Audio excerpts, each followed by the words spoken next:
Bonjour et bienvenue dans mes fiches jardin pour comprendre votre jardin simplement.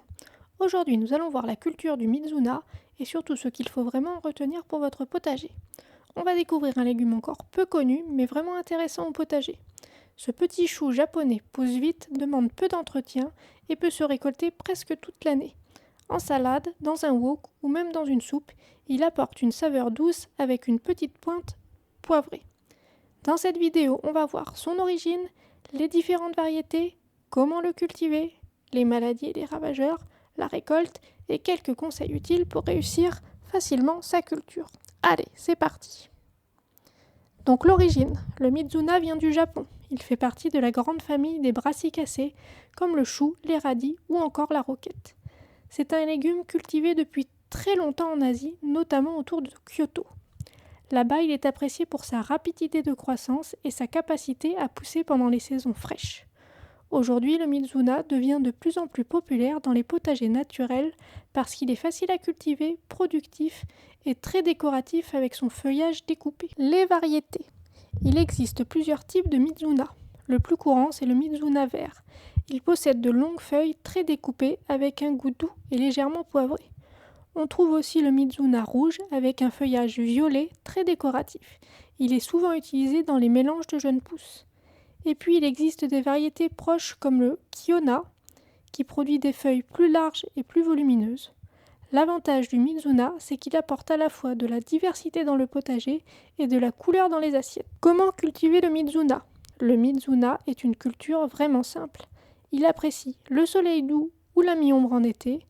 Côté sol, il préfère une terre légère, riche et qui reste fraîche.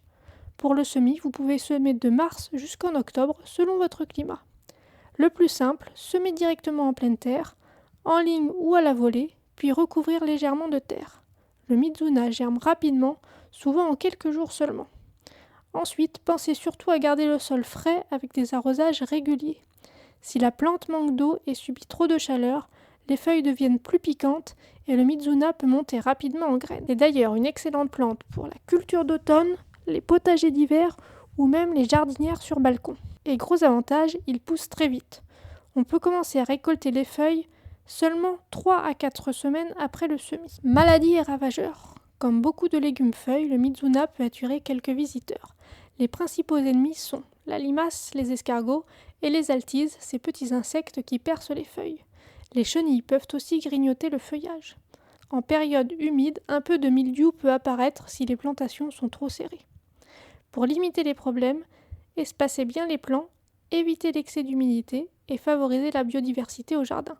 Dans l'ensemble, le Mizuna reste quand même une plante assez robuste. Sa récolte. La récolte est très simple. Vous pouvez couper seulement les feuilles extérieures et laisser le cœur continuer à pousser. C'est l'idéal pour récolter petit à petit selon vos besoins. Ou alors, coupez toute la rosette à quelques centimètres du sol. Souvent, la plante repousse après la coupe. Le Mizuna se consomme surtout frais. Il se conserve quelques jours au réfrigérateur, mais il est meilleur juste après la récolte. Conseils et astuces. Quelques conseils pour finir. Le Mizuna fonctionne très bien en mélange avec les laitues, les épinards ou la roquette. Faites des semis réguliers toutes les 2 ou 3 semaines pour avoir des récoltes continues. En été, privilégiez plutôt la mi-ombre pour éviter la montée en graines. Et en hiver, pensez à protéger les cultures avec un voile si les températures deviennent très froides. C'est vraiment un légume parfait pour les jardiniers débutants, rapide, productif, joli et facile à réussir. Voilà, maintenant vous savez tout sur le Mizuna. Dites-moi en commentaire si vous avez déjà cultivé ce légume japonais au potager et comment vous aimez le cuisiner. Abonne-toi et fais pousser ton savoir fiche après fiche. À bientôt!